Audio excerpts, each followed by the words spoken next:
सकल देव के नीचे जो राखी निज को गोप श्री प्रभु राम लाल जी की जय शरण। श्री सतगुरु देव जी की जय शरण। गुरु मेरे भगवान हैं, धारा योगी रूप, सकल देवों के ईश जो राखे निज को गोप श्री प्रभु राम लाल जी की जय शरण। श्री सतगुरु देव जी की। चांद चमन है, सूरज चमन है, योगी चमन महान, सेवक चमन सतगुरु चमन है, और चमन भगवान श्री प्रभु राम लाल जी की शरण। श्री गुरुदेव जी की।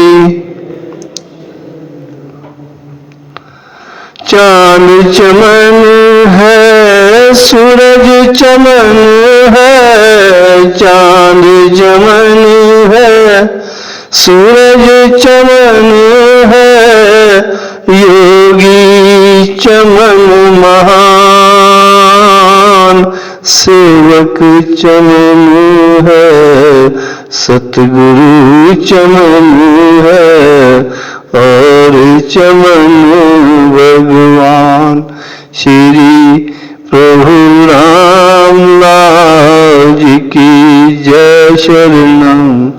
श्री सतगुरु देव जी की जय शरण। जिनके प्रभु श्री राम लाल सतगुरु मुलख दयाल, चमन चमन में आगे करिए वक्त निहाल। श्री प्रभु राम लाल जी की।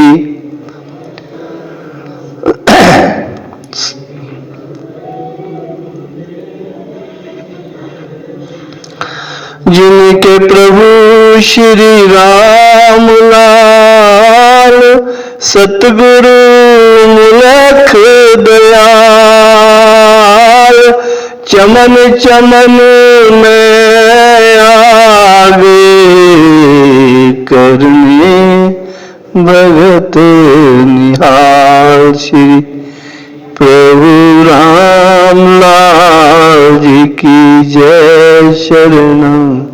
श्री सतगुरु देव जी की जय। करुणा सागर श्री प्रभु जी के भक्ति स्वरूप बंधुओं को मेरा नमन। आज के दिन बड़ा महान है, दिव्य है कि इस आश्रम में भगवान चमन का एक दिव्य स्वरूप स्थापित है। ये गुरुदेव का परम दिव्य स्वरूप है और युग युगांतरों तक हम सबको आशीष देता रहेगा।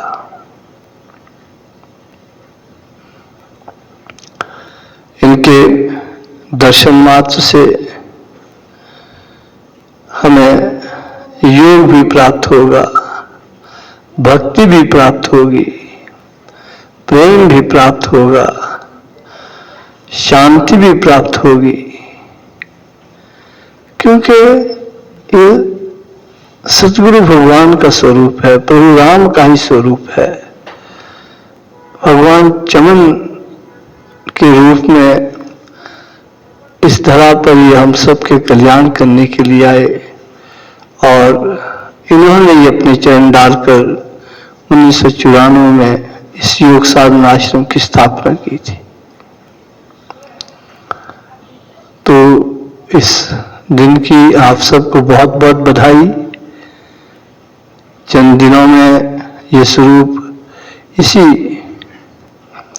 बड़े हाल में कहीं जहाँ प्रभु जी की इच्छा होगी स्थापित हो जाएगा। आते जाते भगत दर्शन करते रहेंगे और भगवान चमन का, गुरुदेव चमन का, योगी चमन का, सतगुरु चमन का, प्रेमी चमन का, क्या क्या नहीं थे वो, क्या क्या नहीं है वो। आशीर्वाद और प्यार हम सबको मिलता रहे और हमारा जीवन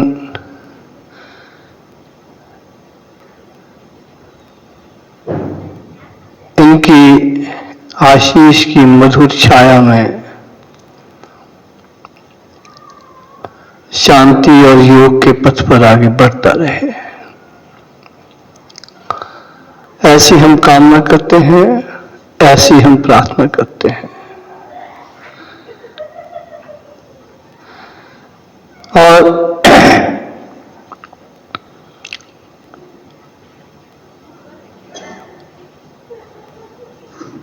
इनकी कृपा से हमको हठ योग की साधना करने का क्षेत्रवासियों को या समस्त मानव प्राणियों को साधना का एक अवसर मिला। हठ योग की साधना जिसको भूल गए थे, दोबारा से उसका उद्धार हुआ, दोबारा से उसका प्रचार हुआ। क्योंकि शरीरम आद्यम खलुहरम साधनम, जान है तो जहान है, जान नहीं तो कुछ भी नहीं। इसलिए भगवान का दिया हुआ अमूल्य शरीर जिसकी कीमत नहीं आंकी जा सकती, उसको स्वस्थ रखने का मात्र जो एक उपाय है ईश्वर की नजर में, और ईश्वर का जो दिया हुआ है वो हठ योग है। तो हठ योग में भी प्रभु जी ने जीवन तत्व के साधन लाए और जीवन तत्व के साधन एक तरफ अन्य सभी आसन है, एक तरफ जीवन तत्व है, लगभग बराबर हो जाते हैं। ऐसा अनुभव है योगियों का। जिनके ये साधन सिद्ध हो जाते हैं तो लगभग उनका जो शरीर है सामान्य हो जाता है, न कृश रहता है न स्थूल रहता है। बॉडी को नॉर्मल करने के लिए, स्वस्थ बनाने के लिए साधन बहुत अच्छे हैं। तो लिखा है इसके बारे में, और महाराज जी भी परम हठ योगी रहे हैं और कहा करते थे। मुझे भी आज व्हाट्सएप पे किसी ने पूछा, मैं आपसे पहले प्रश्न आया था कि मैं कुछ आपसे पूछना चाहती हूँ। हमने उसमें लिखा कि यू में आज पूछ लीजिए। तो उसमें फिर लिख रही थी मुझे कि क्या भक्ति के लिए पूजा पाठ ही जरूरी होता है, केवल यही करना होता है? तो मैंने सिर्फ नहीं लिखा उस पर, यही नहीं है जरूरी। आज ये विषय यहाँ पे आ रहा है कि पूजा पाठ तो भाई तब करेंगे अगर शरीर होगा, अगर शरीर नहीं होगा तो ठंडे ठाठ होंगे, तो पूरा पूजा पाठ नहीं हो सकता ना। तो भक्ति के लिए पहले तो शरीर जरूरी है। और शरीर के लिए योग के साधन जरूरी हैं। लिखा है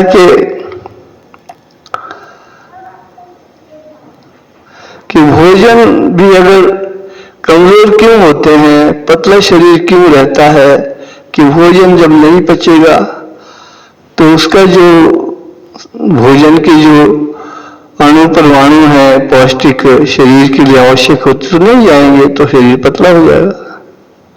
और जीवन तत्व के साधन जठराग्नि को मजबूत करके भोजन को हजम कराते हैं, जिससे फिर जो पतला शरीर है वो सबल हो जाता है। और अगर बहुत मोटा हो तो आहार, नियमित आहार लेके अल्प आहार लेना पड़ेगा उनको, जिसे कहते हैं कि जो योगी होता है वो अल्पाहारी होता है। उसको लेने से जो स्थूल शरीर है वो भी नियंत्रण में आ जाता है। तो इसके बारे में लिखा है नर नारी जो भी भई करियो योग अनूप। नर नारी जो भी भई करियो योग अनूप। प्रभु कृपा को पाए कर धारे सुंदर रूप श्री प्रभु राम लाल की। श्री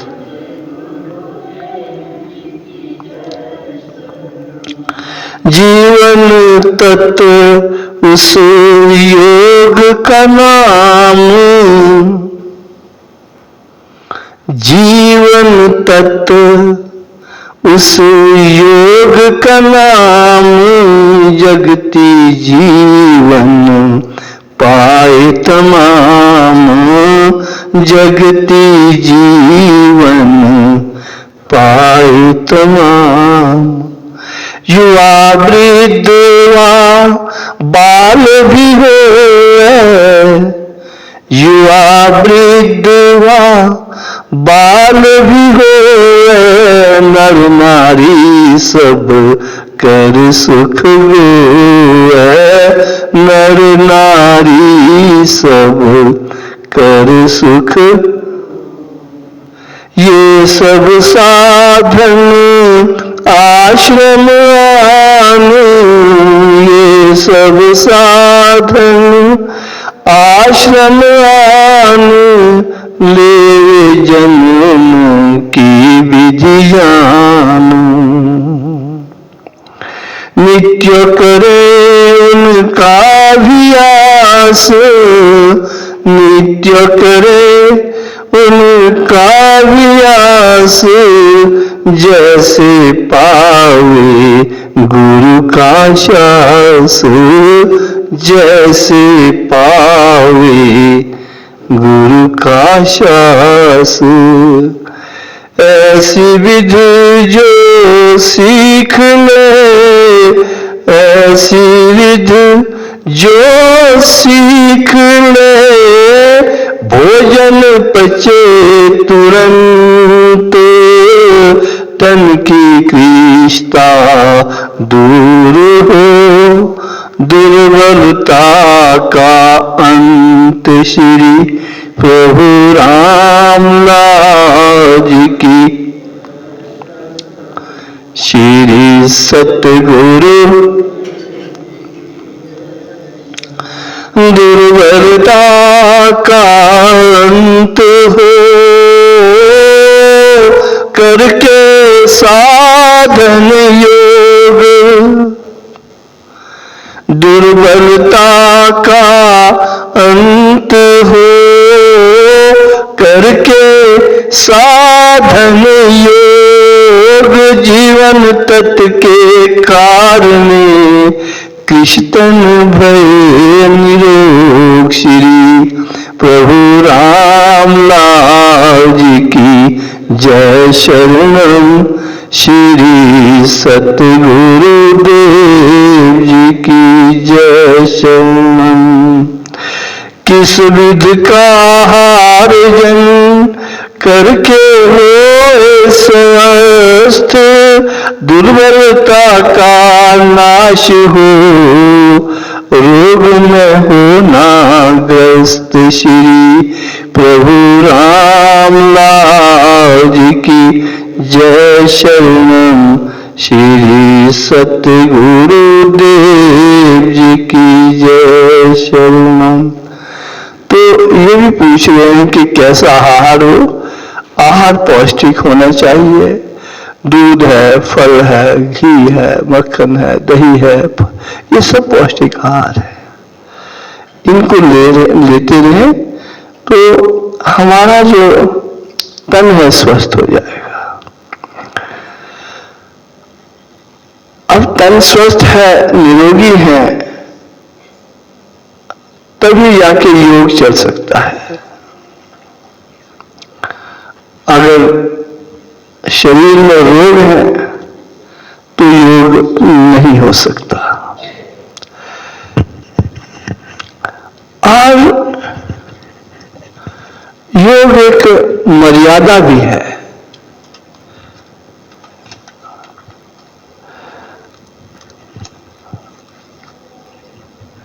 जिसमें लिखा है गुरुदेव ने कि धर्म अपना जानकर कर्म करे जंधीर। धर्म अपना जानकर कर्म करे जंधीर, यानी धैर्यवान पुरुष, जंधीर में धैर्यवान पुरुष धर्म अपना जानकर कर्म करे, अपने काम में लग जाए।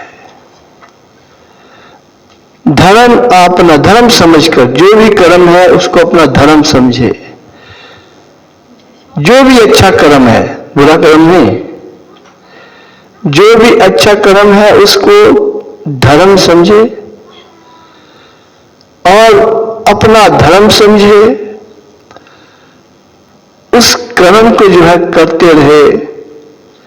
धर्म अपना जानकर कर्म करे जंधीर, जग मर्यादा पालनी जब तक रहे शरीर। तो योग एक मर्यादा भी है। और मर्यादा क्या है? मर्यादा है कि योग में सेवा है, सुमिरन है, सत्संग है।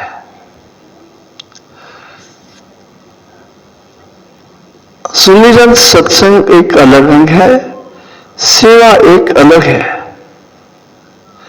सेवा तब तक नहीं हो सकती जब तक शरीर ही अपना ठीक नहीं है। और शरीर तब तक ठीक नहीं हो सकता जब तक हमको योग नहीं आता है। अब योग सीखने के लिए उम्रें लग जाती है, जन्म लग जाते हैं। ये नहीं है ये कोई 5 दिन का कोर्स है या 10 दिन का कोर्स है। योग तो एक जन्मों की साधना है। और शरीर कब निरोग होगा, किस जन्म में होगा, ये एक अलग विषय है। कितने साल के बाद होगा, कितने तप के बाद होगा, कितना योग करने के बाद होगा। जन्म लेते लेते इस जन्म में अगर हमने अपना शरीर 80% स्वस्थ कर दिया तो अगले जन्म में 90% हो जाएगा। अगर 90% अगले जन्म में कर दिया, अगले जन्म में 100% हो जाएगा। अगर 100% नहीं हो गया, उसके अगले जन्म में आपका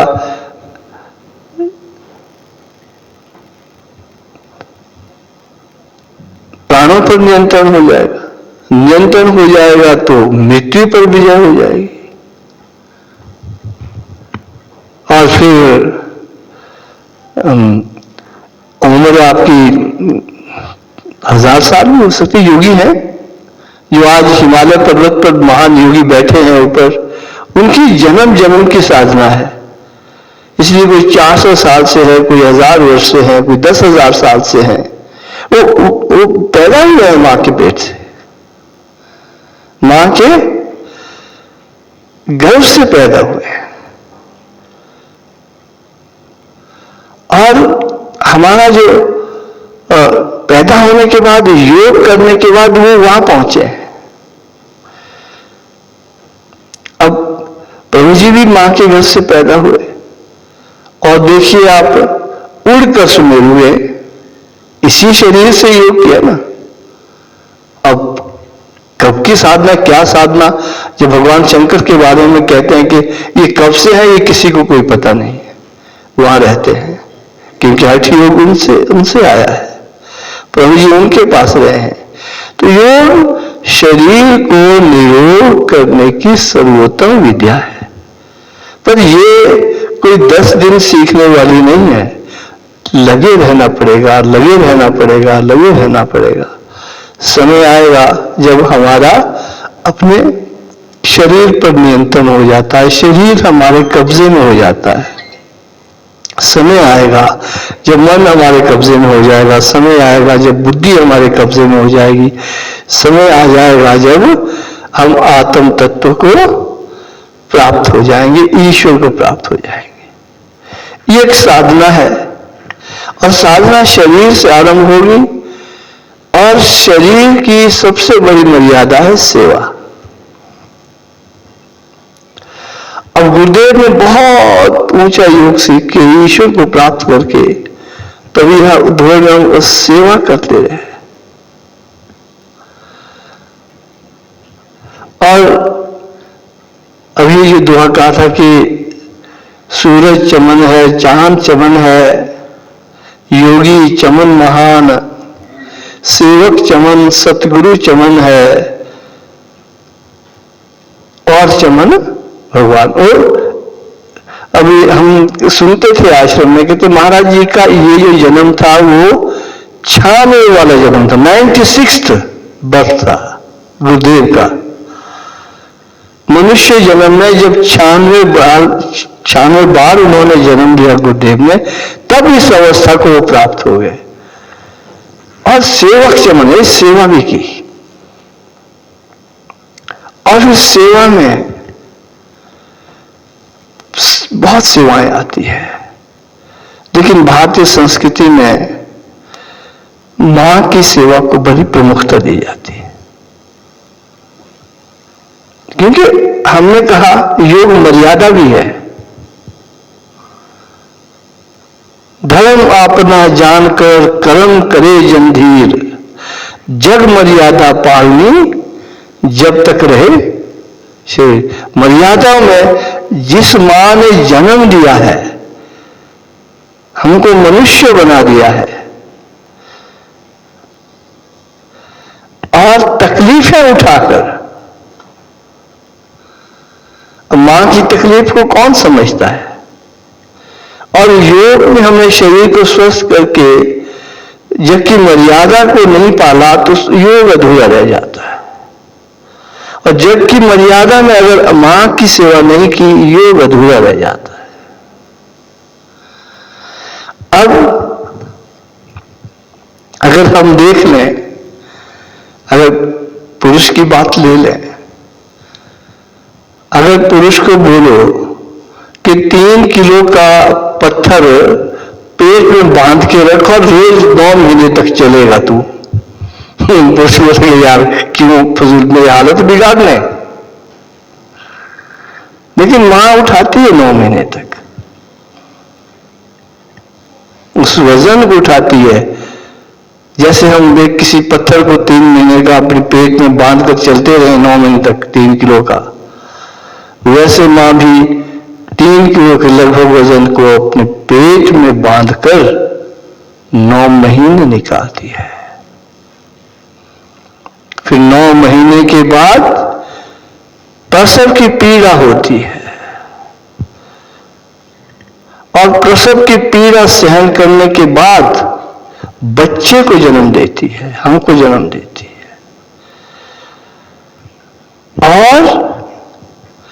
और उस बच्चे को कहीं दुख हो तो विचलित हो जाती है, दुखी हो जाती है, वो मां है।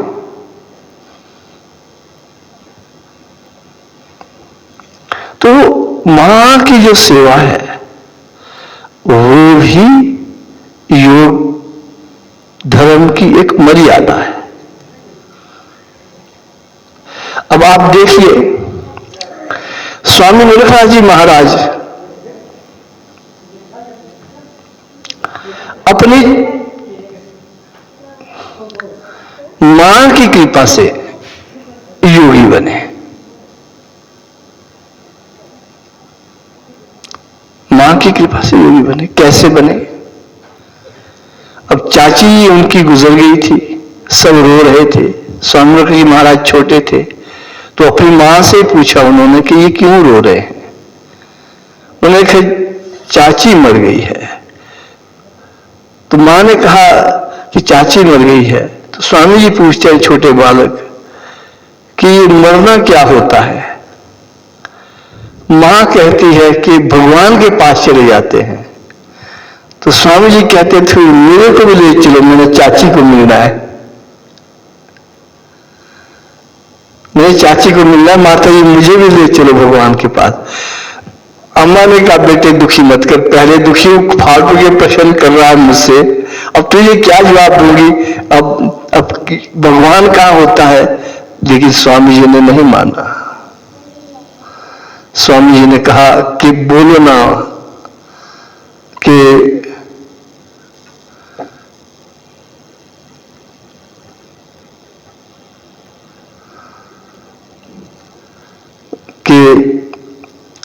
मरना क्या होता है, भगवान कहां रहता है, मेरी चाची जी कहां गई है।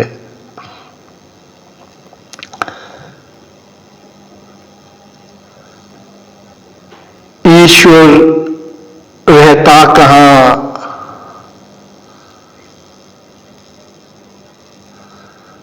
मुझे बताओ आज। स्वामी मुलखराज जी महाराज कहते हैं ईश्वर रहता कहां, मुझे बताओ आज, मैं जाऊंगा मिलन को कहा मुलखरी राज। कि मां बताओ ईश्वर कहां रहता है, मैं अपनी चाची को मिलने जाना है, वो उनके पास है। तो मां ने सिर्फ इतना कहा कि बेटे भगवान तो कहां रहते हैं ये योगियों को पता होता है, योगी जानते हैं कि भगवान कहां रहते हैं, ये पता आपको योगियों से करना पड़ेगा। तो फिर स्वामी मुलखराज जी योगियों को ढूंढने लगे और स्वयं भी भगवान बने। हमारे गुरुदेव को भी भगवान बनाया और भगवान के पास गए। योगेश्वर प्रभु रामदास जी महाराज के पास रहकर योग की साधना की। फिर चाची को तुम पता नहीं उन्होंने चाची का क्या कल्याण किया होगा, मिलना तो एक उनके लिए आसान बात थी। तो योग एक विद्या है, मरकर कहां जाते हैं, भगवान कहां रहता है, जीव कहां चला गया, फिर उसके बाद कहां जाएगा, ये सब योग बताता है। और फिर मर्यादा क्या है, और फिर उस मां की सेवा कितनी जरूरी है। बचपन में जब हम पैदा होते हैं तो हमने ना राम कहा ना रहमान कहा, ना ईसा कहा ना कोई कलंदर कहा, ना कृष्ण कहा ना महादेव कहा। अगर हम जब पैदा हुए तो सबसे पहले हमने मां ही कहा है। मां के सिवाय हमने कोई शब्द इस मुख से नहीं निकला है पहली बार धरती पर आने के बाद। न राम न रहमान न महादेव न शंकर न कृष्ण न कलंदर न ईसा न कोई और। अगर पहला शब्द भी हमारे मुख से निकला है तो वो मां थी। और जब मां बनती है उसके बाद वो अपने जीवन की खुशियों का बहुत सा समय अपनी संतान पर उड़ाती है। जब तक तो युवती होती है तब तक तो अपने मेकअप में बड़ा टाइम लगाती है। अभी ये लाना है, फिर वो लाना है, फिर वो करेगा। अब जब मां बन जाती है तो फिर बेटा जो होता है मेकअप भी करने नहीं देता। अभी पॉटी आ रही है, अभी चिल्ला रहा है पेट दर्द है, मां मुझे दूध चाहिए, मुझे वो चाहिए। वो बेचारी शीशे के पास भी खड़ी नहीं हो सकती। सजने संवरने की खुशियां छोड़ देती है। अपने किस लिए? बच्चों के लिए। और उसके बाद मेरा बच्चा भूखा न रह जाए, अपने तन के खून का दूध बनाकर उसे पिलाती है। अपने को भूख लगी होगी तो रोटी नहीं खाती है।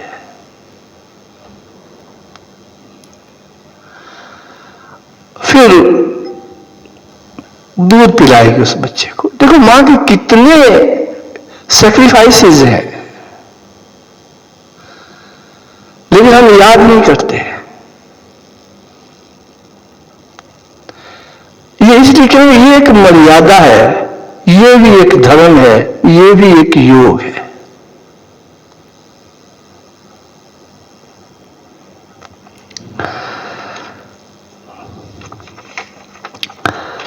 अब फिर जब बच्चा जवान भी होता है ना,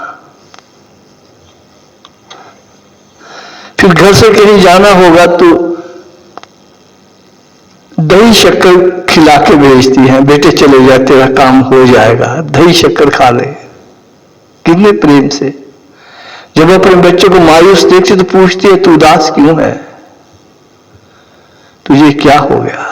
जब सर पे उसके हाथ फेरती है तो उसकी थकान खत्म हो जाती है बेटे की। तो मां के कितने उपकार होते हैं।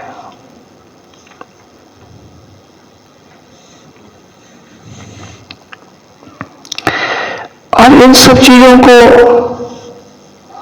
याद रखना होता है, और इनको ना याद रखें तो हम धर्म नहीं कमा सकेंगे, हम मां की सेवा नहीं कर सकेंगे।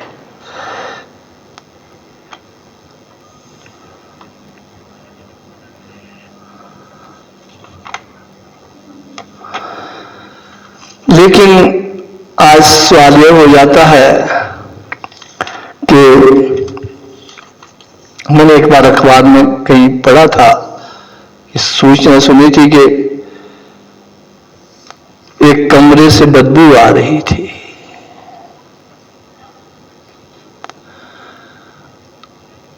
आधी लाश सड़ गई थी।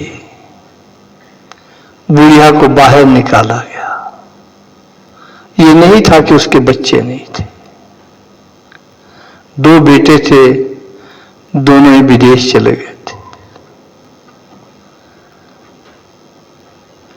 बाहर निकाला गया, फिर देखो व्हाट्सएप पर दाह संस्कार किया गया उनका। व्हाट्सएप पर। अब ये क्या है? एक वो मां, दूसरी पर जो धर्म निभाना था वो जाता रहा। जलाया लोगों ने, फजूल उठाया।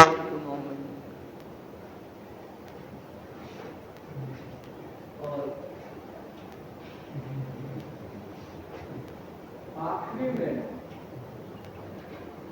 जो भारतीय संस्कृति का एक मर्यादा धर्म वो भी नहीं था।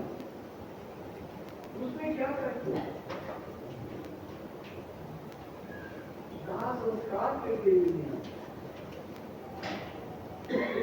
तो धर्म कहाँ रहेगा? और धर्म की मर्यादा कहाँ है? जब शंकराचार्य मां से सन्यास की दीक्षा की आज्ञा मांगते हैं तो मां नहीं दे देती।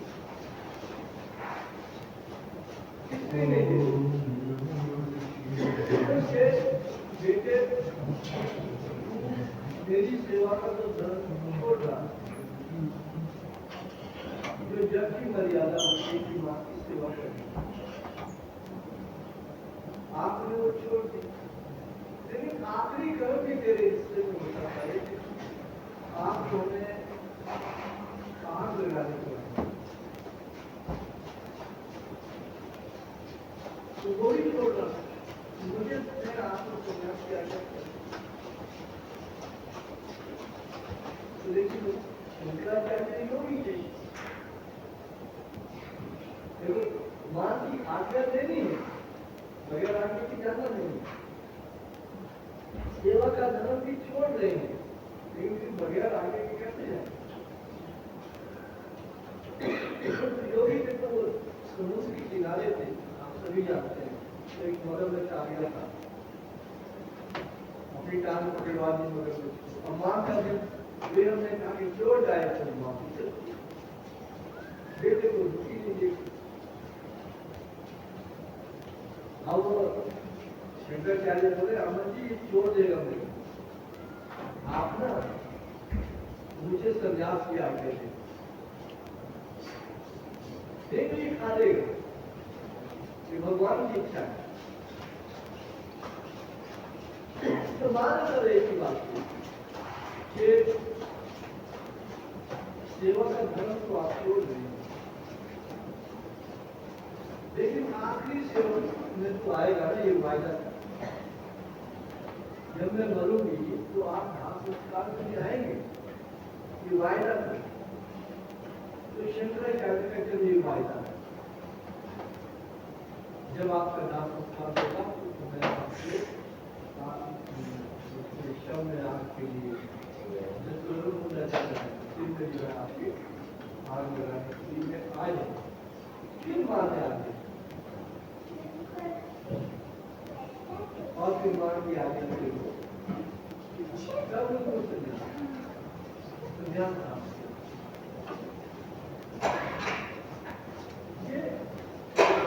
हमारी संस्कृति में माँ के आगे का पालन, माँ से काली से जाना है तो माँ से कहने के लिए आ रहा है। मुझे अपना आशीर्वाद दो, माँ तभी आपको दही और सब्जी खिला के भी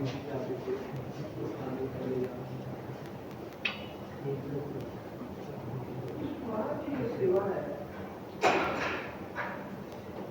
आज के युग में बहुत ही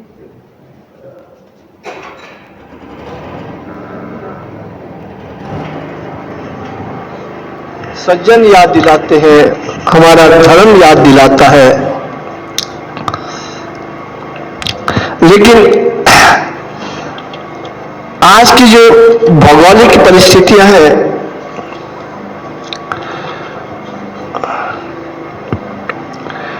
वो जो है इसमें हमको आगे नहीं बढ़ने दे रही है। लेकिन योग धर्म सबसे पहले मां की सेवा को ही बड़ा मानता है, क्योंकि मां के उपकारों को भूला नहीं जा सकता, मां के प्रेम को भूला नहीं जा सकता, मां के दर्द जो उठाती है अपने बच्चों के लिए उसको भूला नहीं जा सकता।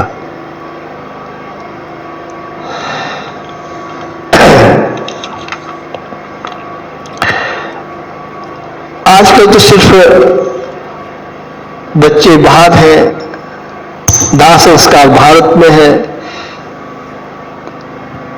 मां कहीं एक कोठरी में रहती है, मर रही है कि जिंदा है किसी को कोई खबर नहीं है, ये धर्म रह गया है। जो भी बच्चा चाहता है पैसा कमाना चाहता है, जो भी महिलाएं भी यही चाहती है। अगर किसी के पुत्र नहीं है तो बेटी है, तो बेटी का धर्म भी है मां की सेवा करना। वो भी अच्छी अच्छी जॉब्स लेके विदेशों में चले जाते हैं, फिर मां को देखना बड़ा दूहर हो जाता है। किसी संत ने किसी ने कहा कि महिलाओं को नौकरी करनी चाहिए कि नहीं करनी चाहिए, दूर दूर विदेशों में जाना चाहिए कि नहीं जाना चाहिए। तो संत ने कहा कि भाई ऐसा नहीं है कि नहीं करनी चाहिए, ना तो कोई नहीं करता, करनी चाहिए, लेकिन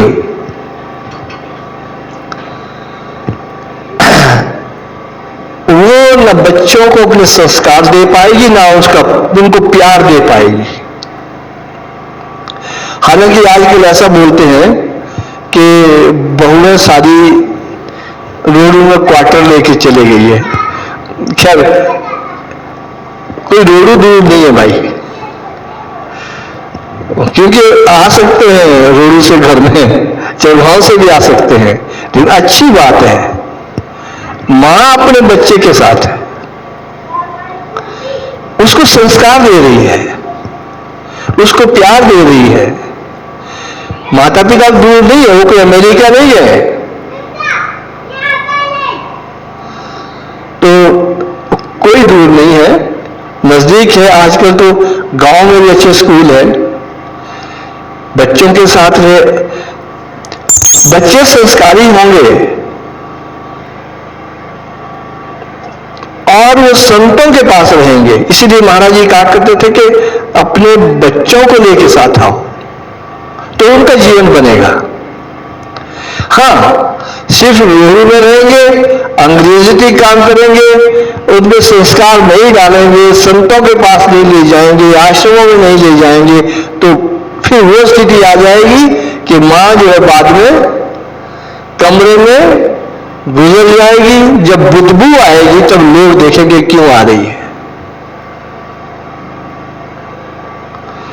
रोहड़ू जाना, क्वार्टर में पढ़ाना गलत नहीं है, अच्छे संस्कार डाले जाएंगे, बच्चा अच्छा बनेगा। लेकिन उसके साथ सत्संग जाना, मंदिर जाना, आश्रम जाना, संतों के पास रहना, गुरुओं से संपर्क रखना भी बहुत जरूरी होता है। अगर ऐसा नहीं हुआ तो कहीं भी जीवन लटक जाएगा, और माता पिता का भी और बच्चों का भी। तो अब ऑनलाइन प्यार से नहीं काम चलेगा भाई। ये आजकल जमाना कि ऑनलाइन प्यार हो रहा अमेरिका के साथ, और ऑनलाइन माता पिता से बात हो रही, व्हाट्सएप, इसको कहते हैं फेसबुकिया प्यार। क्या कहते हैं? फेसबुकिया प्यार है ये। तो किसी शायर ने लिखा था इसके बारे में, मैं आपको एक शेर सुनाता हूं कि भाई इससे बचना पड़ेगा, फेसबुकिया प्यार से। आश्रमों में आना पड़ेगा, योग सीखना पड़ेगा, मर्यादाएं पालनी पड़ेगी, और मां की सेवा करनी पड़ेगी। और सबसे बड़ा धर्म है, स्वामी मुरलीधर महाराज जी अपनी मां को देखने जाया करते थे। महाराज जी के मुखारबिंद से हमने ये सुना है, मां जब बीमार थी तो जाते थे, हालांकि घर छोड़ के आए थे, लेकिन मां के पास फिर भी जाते थे। मां जी कहते एक बार हम भी साथ थे, लेकिन उनके जो है बिस्तर में बीमार थी, लघु शंका हो गई। तो बोला हम लगे उनको उठाने और कपड़े बदलने लगे या बिस्तर वगैरह साफ करने लगे, तो हम सबको स्वामी मुलकराज जी महाराज ने कमरे से बाहर कर दिया। गुरुदेव खुद कह रहे थे कि ये काम मेरा है, आप सब चले जाए। ये क्योंकि वो जानते थे कि मैं योग में हूं और मेरा धर्म मां की सेवा भी है, इसलिए जाया करते थे अपनी मां के पास। ये तभी है कि अगर आप कहीं आश्रम में जाते हैं, संतों के पास रहते हैं, सज्जनों के पास रहते हैं, सत्संगियों के साथ रहते हैं, सिर्फ स्कूली शिक्षा ही सब कुछ नहीं है। स्कूली शिक्षा में जाकर सिर्फ आप संस्कार डालते रहे, अंग्रेजी पढ़ाते रहे, वही बात नहीं बनेगी। लेकिन उसके साथ धार्मिक शिक्षा भी होनी चाहिए। जिस जिस बच्चे ने अपनी मां से धार्मिक शिक्षा ली वही महान हुआ है। विवेकानंद जी ने अपनी मां से धार्मिक शिक्षा ली, उनकी माता जी भी रामकृष्ण परमहंस की शिष्या रही है। शिवा जी भी अपनी मां से धार्मिक बातें सुना करते थे, वो लोग महान हुए हैं। हमारे अब्दुल कलाम जी भी शिवानंद गुरु जी के पास रहे, गीता के पास, तो महान बने। केवल मात्र के हम नौकरी बच्चे की देखते रहे, फिर वो उस तरह का हो जाएगा हाल। बल्कि मैं कई बार सुनाई भी थी बात को कि एक बार अखबार पढ़ रहा था, लखनऊ की बात है, एक ब्रिगेडियर रिटायर्ड थे, तो उनकी पत्नी बीमार हो गई और दोनों बेटे उन्होंने पढ़ाए और वो अमेरिका चले गए। और अमेरिका में बहुत बहुत बड़ी कंपनियों के एमडी बन गए, अरबपति हो गए। एक का नाम रिंकू था, एक का नाम पिंकू था। मां याद करते रही कि रिंकू कब आएगा, पिंकू बड़ा था। भाई वक्त ऐसा आ गया कि 9 महीने तक मां बीमार थी, उनको छुट्टियां ही नहीं मिली, कहते छुट्टी नहीं। एक मां ने अपनी सारी जवानी बर्बाद की उनके लिए, पिता ने सारा धन लगा के उनकी शिक्षा पर खर्च कर दिया और उनको बहुत अरबपति बना दिया। लेकिन मां याद करती रही कि रिंकू कब आएगा, और जब वो मरने वाली थी तब भी नहीं आ सके। और मां याद करते करते रिंकू नहीं आया और ब्रिगेडियर साहब बहुत परेशान हो गए। और जब दाह संस्कार होना था, जब गुजर ही गए तो फिर छुट्टी ले ली, 2 दिन शव को खड़ा रखा गया। अमेरिका से रिंकू और पिंकू आपस में बातें करते हैं। फिर पिंकू बड़े भाई कहता है, ऐसा है यार, तू चले जा, भी काम निपटा के आ जा, जब पिताजी मरेंगे तो फिर मैं चले जाऊंगा। अब ये संस्कार डाले गए उन पर, कारण ये कि वो संतों के पास नहीं है, कारण ये कि गुरुओं के पास नहीं है, कारण ये कि आश्रमों में नहीं है। तो बड़ा बेटा कहता है कि यार चलो तू आ जाइए करके काम। अब शंकराचार्य ने तो वक्त निभाया कि मैं आऊंगा वहां, वो तो तब जब वो तो अध्यात्म से ऊंचे थे, उन्होंने योग सीखा था। जब मां गुजरी तो उन्हें पता लग गया कि मां गुजर गई और प्रकट हो गए वहां आग लगाने के लिए। और पंडित लोग मजाक करने लगे कि इसने क्या नाम कहते हैं, सारी उम्र भर सेवा तो की नहीं कि अब सिर में आग लगाने के लिए आ गया ये। लेकिन वो योगी थे, उन्होंने सिर्फ उन पंतों को कहा कि भाई मैं पानी तो छिड़क सकता हूं, पर वो तो छिड़क दो आप, फिर तक चले जाइए यहां से।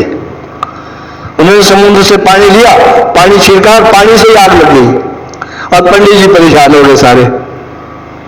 योग वो है, संतों के पास गए, गुरुओं के पास गए, योग सीखा और कहां से कहां हमको पहुंचा देता है। लेकिन अब रिंकू जी आए अमेरिका से, दाह संस्कार हो गया। दाह संस्कार करने के बाद जो अंदर बैठे पिता और ब्रिगेडियर साहब और रिंकू जी थे, तो रिंकू ने कहा यार पिंकू क्यों नहीं आया। रिंकू बेचारा मातर साथी होगा, सच्चा आदमी, सच्ची बात बोलते। बोले पिताजी उसने बोला ऐसा, बोले माँ का काम निपटा के तू आ जा। बोले जब वो पिताजी मरे, बोले तब मैं आ जाऊंगा, तब तू उधर को छुट्टी नहीं मिली, तब देने रहे। बोले वो काम मैं निपटा दूंगा। और फिर पिता को क्या दुख हुआ कि ये वो आज कहते हैं, सारी उम्र भर जिस बच्चे को अपना खून का दूध बनाकर, पानी बनाकर उसको पाला और बड़ा किया और मैंने अपने सारे रुपए खर्च किए, एक इच्छा नहीं पूरी कर सका मां की कि कब आएगा। पर अब जब मैं मरूंगा तो इंतजार कौन करेगा भाई पिंकू का? अभी मां मर रही थी तो मैं तो सोच रहा था यार मेरे को तो मिलेगा, बेटा आएगा, मैं इंतजार कर रहा था, क्योंकि मां तो गुजर गई, वो काहे का इंतजार कर रही थी? उसका प्यार तो खत्म हो गया, जब जान गई तो सब कुछ गया। पर पिता इंतजार कर रहा था कि बेटे आएंगे अमेरिका से, चलो उनके साथ दिल बहला देंगे, अपना गम भुला देंगे। लेकिन दिल क्या बहलाना? दिल बहलाने वाला ये बोल रहा है कि जब वो पिताजी गुजर जाएंगे काम निपटाने में आ जाऊंगा, दिल बहलाने नहीं आ रहे थे, सिर्फ इसको काम समझा था, धर्म नहीं, काम निपटाने आ रहा हूं। अगर ये संस्कार हमारे हो जाएं, अब ब्रिगेडियर ने क्या किया पता? सच्ची बात है ये, उसने कहा बेटे ऐसा है, अगर मैं मरूंगा तो तुम्हारा इंतजार कौन करेगा? तब तुम्हारा इंतजार करने वाला कोई नहीं होगा। बोले क्यों ना ये काम भी तू ही निपटा दे।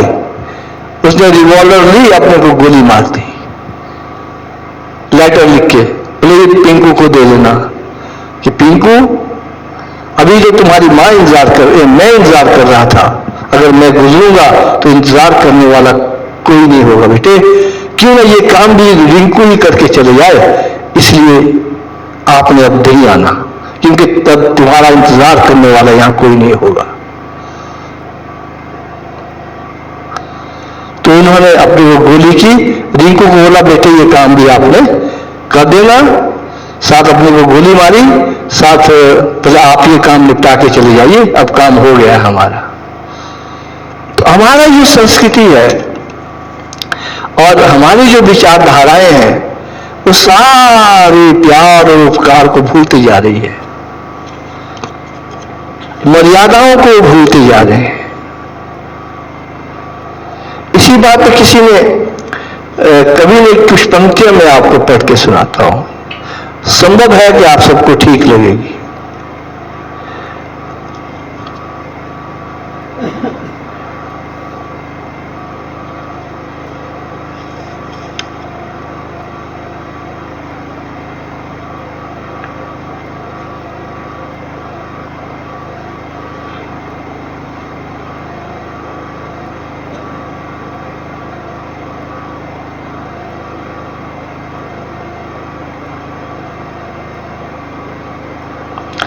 और फिर हम मदर डे मनाते हैं।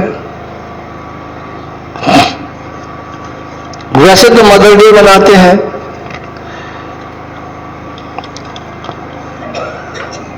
एक दिन के लिए क्या मदर डे मनाना भाई?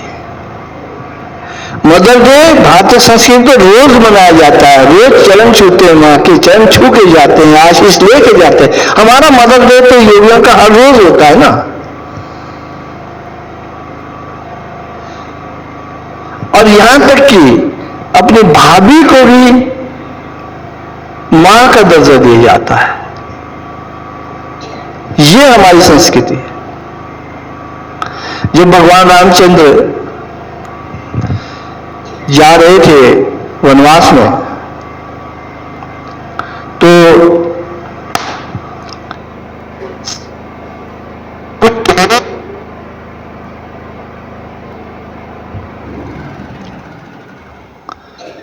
वनवास में जाते लक्ष्मण जी साथ थे, घर से गहनों की गठरी भी थोड़ी बहुत जो कुछ थे भाई ले जाते हैं, ले गए थे वो। तो गठरी जंगल में खोली गई, तो एक कोई हार, चरणों के कोई पाजेब थे, नहीं हार था उनका। तो भगवान रामचंद्र जी ने लक्ष्मण को दिखाया, बोले यार देख, मुझे लग नहीं रहा है कि तुम्हारी भाभी का होगा, क्योंकि किसी और का तो नहीं आ गया।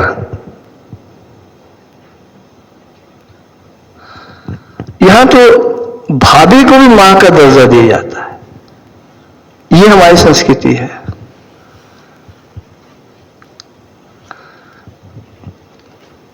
तो लक्ष्मण ने पता क्या बोला? कहते भाई जी, मैंने तो चरणों से ऊपर देखा ही नहीं आज तक भाभी को। मुझे क्या पता ये हाथ उनका है कि नहीं। हमारी मर्यादाएं देखिए। भाभी को भी मां की तुल्यता दी जाती है।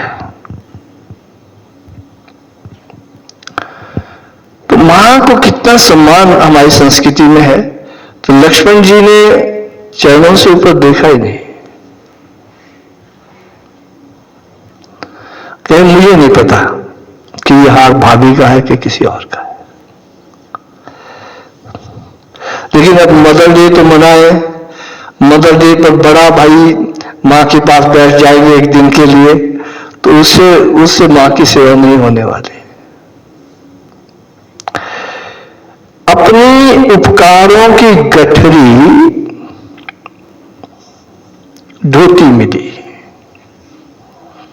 मां के बारे में लिखा है, अपने उपकारों की गठरी धोती मिली,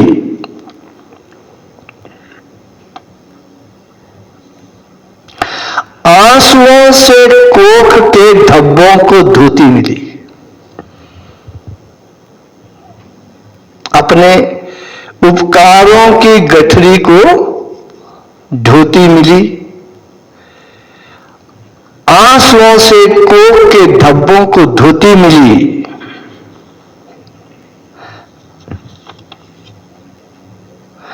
मदर डे पर फेसबुकिया प्यार दिखाते हैं जो लोग, और वो भी मदर डे पर फेसबुक से बोलते हैं कि माता जी आपके चरण तब नहीं मिले, वो भी फेसबुकिया प्यार हो गया। देखिए, बहुत सुंदर बात कवि ने लिखी है, निसंदेह आप सबको अच्छी लगी। अपने उपकारों की गठरी को धोती मिली, आंसुओं से कोख के धब्बों को धोती मिली। मदर डे पर फेसबुकिया प्यार दिखाते हैं जो लोग, वृद्ध आश्रम के बाहर उनकी मां रोती मिली। वृद्ध आश्रम के बाहर उनकी मां रोती मिली। वो वृद्धाश्रम में डाल दे, खुद भागे। अपने उपकारों की गठरी को धोती मिली, आंसुओं से कोख के धब्बों को धोती मिली। मदर डे पर फेसबुकिया प्यार दिखाते हैं जो लोग, वृद्ध आश्रम के बाहर उनकी मां रोती मिली। कारण क्या है कि सिर्फ आज यही धारणा में सब, चाहे महिलाएं हैं चाहे पुरुष हैं, पैसा बहुत है तो सब कुछ है। उन्हें ये पता नहीं कि टाई दिन न जवानी नाल चल दी, कुर्ती मल मल दी। पंजाब में गाना होता है कि टाई दिन न जवानी नाल चल दी, टाई दिन न जवानी नाल चल दी, कुर्ती मल मल दी। ये जवानी निकल जाएगी।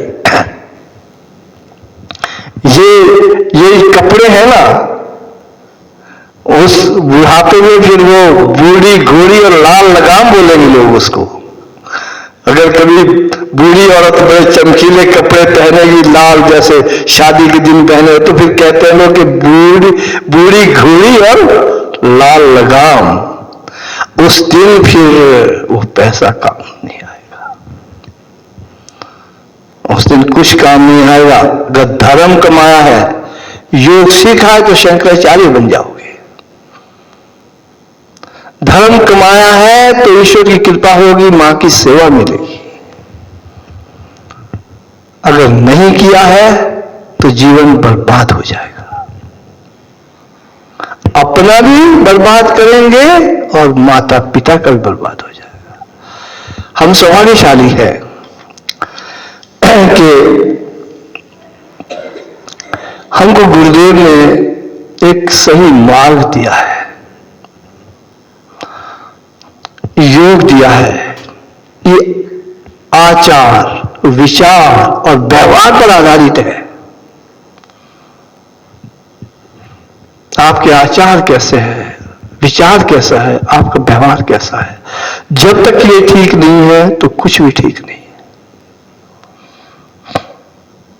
आप हम कितने पढ़ लिख जाएं, कितने रुपए हमारे पास हों, अगर आचार अच्छा नहीं है तो सब कुछ खत्म है, विचार अच्छे नहीं है तो सब कुछ खत्म है, व्यवहार अच्छा नहीं है तो सब कुछ खत्म है। इसलिए प्रभु कृपा करे, आज भगवान गुरुदेव चमन का बड़ा दिव्य स्वरूप इस आश्रम को प्राप्त हुआ है। इनके जीवन को याद करते रहेंगे, इनकी शिक्षाओं को याद करते रहेंगे, इनके दिए हुए योग को भी सीखते रहेंगे, उसको भी जीवन में धारण करते रहेंगे। जो भी बच्चे आएंगे, जो भी संस्कारी लोग यहाँ पे आएंगे, प्रभु जी करे उन पर अपना बरदस्त रखे, उनका जीवन बर्बाद ना हो, उनका जीवन सत्यम शिवम सुंदरम हो। बोल सच्चिदानंद महाप्रभु श्री रामलाल पूर्ण पार ब्रह्म भगवान की जय। तो हम आरती करेंगे। तो आरती के पश्चात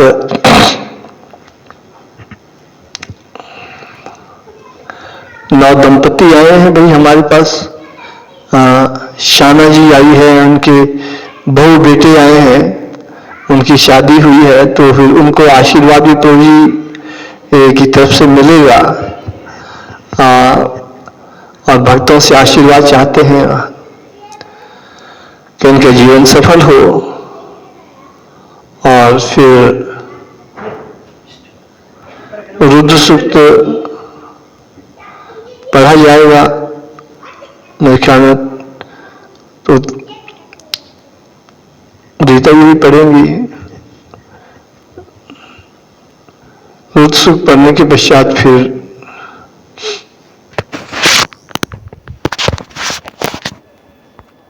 आज सेवा तो खनान जी की थी।